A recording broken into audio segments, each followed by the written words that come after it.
साहब, ये आर्टिकल लिखा गया इमरान खान साहब की जानिब से और इसमें उन्होंने ट्रंप को सियासी वापसी पर मुबारकबाद भी दी है। उन्होंने अमेरिका से अपील की है कि वो जमहूरियत, इंसानी हकूक, इलाकाई इस्तेहकाम और इंसाफ की फराहमी के लिए मदद करे। ये आर्टिकल क्यों लिख रहे हैं चेयरमैन, साबिक चेयरमैन और बानी चेयरमैन पाकिस्तान तहरीक इंसाफ इमरान खान?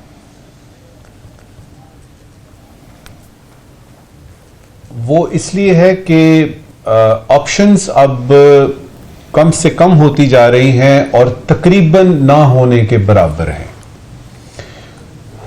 हमारा तज्जिया ये कहता है कि इस वक्त खान, जो कि पाकिस्तान के मकबूल तरीन लीडर हैं, ये सब मानते हैं, मकबूल तरीन भी हैं, मजबूत आसाब के मालिक भी हैं, और इनकी जो डिटर्मिनेशन है, जो इनकी विल पावर है, वो तो तारीख याद करेगी। लेकिन ये एक मजबूत आसाब का बहुत बड़ा लीडर जो है ना, इसके सामने एक बहुत बड़ी खाई है। खाई समझते हैं ना आप? एक बहुत बड़ी खाई है। थोड़ी देर के लिए उस खाई को देखते हैं कि उसमें है क्या क्या जिसको उन्होंने पाटना है। सबसे पहले उस खाई में 9 मई पड़ा है। ठीक है, 9 मई के अभी हम कैलेंडर से उतारने की कोशिशें कर रहे थे तो उसमें 26 नवंबर आ गया। उस खाई में वो सारे खतूत पड़े हैं जो उन्होंने लिखे, बशमूल इस आर्टिकल के, जिसमें उन्होंने हुकूमत वक्त के खिलाफ बात की, लेकिन वो शायद ये भूल गए कि रियासत और हुकूमत में फर्क होता है।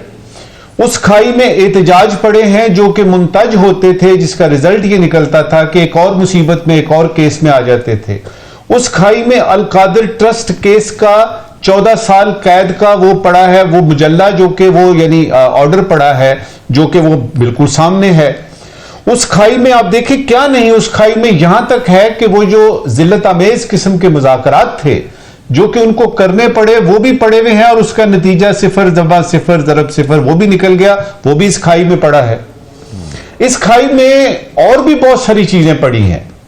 एक जो जरूरी चीज मैं जिसकी तरफ इशारा कराना चाहता हूं ना, जो सबसे ज्यादा 9 मई से भी खतरनाक चीज पड़ी है इस इकाई में, वो है खान साहब की अना। खान साहब की अना पड़ी है और वो ये कह रहे हैं कि जब तक मैं हूं, जिंदा हूं, मैं लड़ता रहूंगा। और वो लड़ाई उनकी बाहर निकलने के लिए भी है, असीरान के लिए भी है, अपनी पार्टी के लिए भी है, पाकिस्तान के अवाम के लिए भी है, पाकिस्तान के अवाम के मुस्तकबिल के लिए भी है। अब इस खाई को पाटना है और उसके बाद एक और स्टेप है जो कि मैं बताऊंगा आपको, जो उन्होंने लेना है। और जितनी जल्दी वो ये स्टेप ले लें उतनी जल्दी ही पीटीआई के लिए भी अच्छा होगा, खान साहब के लिए भी अच्छा होगा। हजरत अली करमुल्लाह वजहो का एक फरमान है, खाई जितनी बड़ी हो उतना ही पीछे आना पड़ता है। खान साहब को ये खाई नजर आ रही है जिसमें उनकी अना भी पड़ी है। याद रहे कि ये जो अना है ना, अगर बहुत सारे लोगों का, ये जो हमारे जूरिस्ट हैं, जो पॉलिटिकल एनालिस्ट हैं और जो बहुत सारे तज्जियाकार हैं, उनका ये ख्याल है कि अगर खान साहब आज हां कर दें कि 9 मई पे मुझे माफ कर दिया जाए और मैं अच्छा बच्चा बन जाऊंगा, मेरी पार्टी जो है वो सो कॉल्ड इंतशार वाली पॉलिटिक्स नहीं करेगी, तो उनके बाहर निकलने के चांसेस बहुत ज्यादा रोशन है। तो ये अना भी उस खाई पे पड़ी है।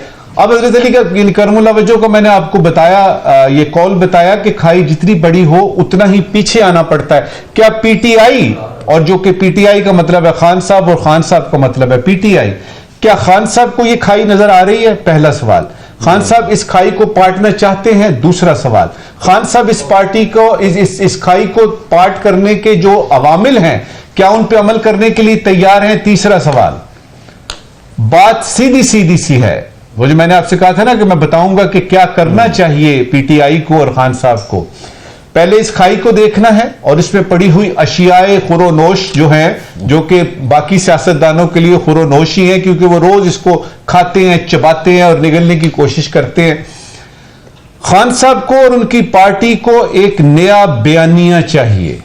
अच्छा, अब इस आर्टिकल की आपने बात की है, इसमें वही सारी बातें हैं। सिर्फ एक नई बात है कि उन्होंने ट्रंप को यह बताया है, उन्होंने प्रेसिडेंट ट्रंप को यह बताया है कि आप बहुत बड़े लीडर हैं, जरा ध्यान दीजिए हमारी तरफ भी। और फिर उन्होंने दो ऐसी बातें की हैं जमहूरियत के बारे में और ह्यूमन राइट्स के बारे में, जो कि ऑलरेडी इंटरनेशनली, अगर आप रीजनली भी देखें, इंटरनेशनली भी देखें, तो ह्यूमन राइट्स और जमहूरियत जो है वो एक मजाक की सूरत में है। फिर वो जीएसपी प्लस की बात कर रहे हैं और वो ये भूल गए हैं कि जीएसपी प्लस हो, IMF हो, फैटफ हो, ये हुकूमत के मसाइल होते हैं, ये अपोजिशन के मसले नहीं होते। तो इस खाई को देखना है, पाटना है कि नहीं, फैसला करना है, और ज्यादा पीछे हटना है, और उसके बाद एक नया बयानिया बनाना है जो हकीकत पे मबनी हो, जो डूएबल हो। और उन्होंने जब ये फैसला कर लिया कि मैंने बाहर निकलना है, तो रास्ता सामने है। अगर उन्होंने फैसला कर लिया कि इधर ही आप जिसको रहना है, अना कह रहे हैं, करना है, आप जिसको अना कह रहे हैं, ये पाकिस्तान तरीके इंसाफ का वोटर कहता है कि ये तो खान नजरिए पर डटा हुआ है। वो कहते हैं पहले वाले डील करके चले गए। अब पाकिस्तान तरीके इंसाफ के किसी भी वोटर से पूछें कि 3.5 साल की कारकर्दगी क्या है, वो नहीं बताएगा। वो बताएगा कि इससे पहले जितने भी लीडर्स जेल में थे उन्होंने NRO किया, खान ने नहीं किया। खान ने नहीं किया, इसीलिए तो वो यानी जेल में है। ये तो बात बहुत यानी रोज़े रोशन की तरह आया है। डटा हुआ होना और मसले का हल करना दो मुख्तलिफ चीजें हैं। मैं अगर अपनी जिद पे अड़ा हूं कि मैंने जेल से नहीं निकलना, तो एक तरफ तो यह है कि ये डटा हुआ है, लेकिन सवाल यहां यह पैदा हो रहा है कि जेल के अंदर रह के आप ज्यादा फायदा दे रहे हैं मुल्कों के जेल से बाहर निकल के दे सकते हैं। तो उसमें आपने फैसला करना है कि मेरी अना यह कह रही है, हालात ये डिक्टेट कर रहे हैं। और अगर आप अना को ही देखेंगे तो मुझे फ्रैंकली स्पीकिंग मुझे कोई सूरत हाल ऐसी नजर नहीं आ रही कि खान बाहर आ रहा है। अगर आप हालात को देखेंगे तो मुझे लगता है कि खान बाहर भी आएगा, और फिर आप देखेंगे कि ये सारे के सारे जो इस वक्त बड़ी बड़ी बातें कर रहे हैं ना, ये वो बोने लिलीपुतियंस बन जाएंगे, वो गलिवर्स ट्रेवल्स वाले छोटे छोटे बोनों की तरह ये नजर आएंगे, क्योंकि उसका कदो कामत बहुत बड़ा है। अब ये मसला खान ने खुद हल करना है। अना है कि हालात को देख के बात करनी है, ये फैसला खान ने करना है। हमारी बहसियत पाकिस्तानी होने के ये होगी कि इससे सारा कुछ, ये सासी गैर यकीनी वगैरह सब कुछ खत्म हो जाएगा।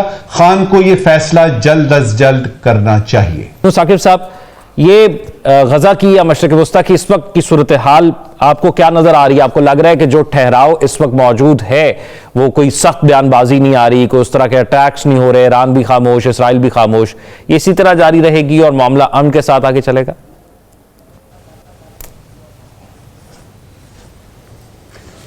वो होगा मशरक़ वस्ता में जो इजराइल चाहेगा, पहली स्टेटमेंट।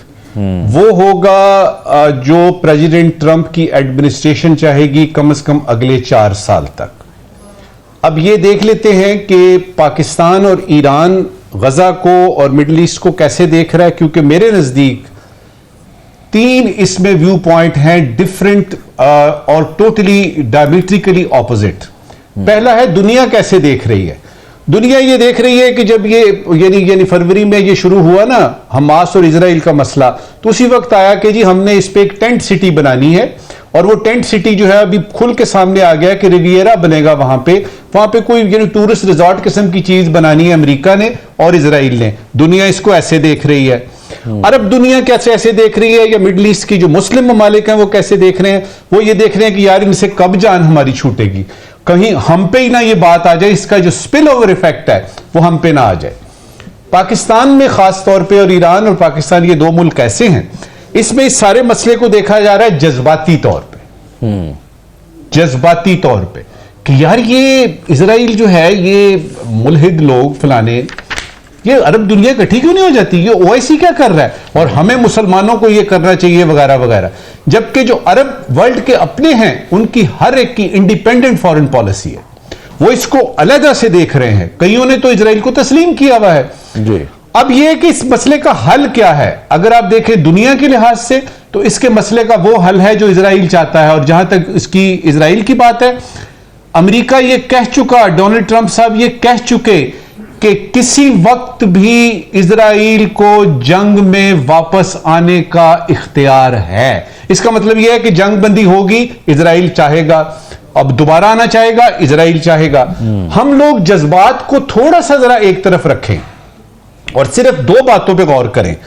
इस जंग के असरात पाकिस्तान पे कितने पड़ सकते हैं, मुआशी तौर पे, सियासी और अस्करी तौर पे, और इसके साथ साथ सिफारती तौर पे असरात क्या पड़ सकते हैं, हमने अमेरिका के साथ किस तरह से ताल्लुकात रखने हैं। इजराइल के बारे में बात आती है, वो दूसरी है।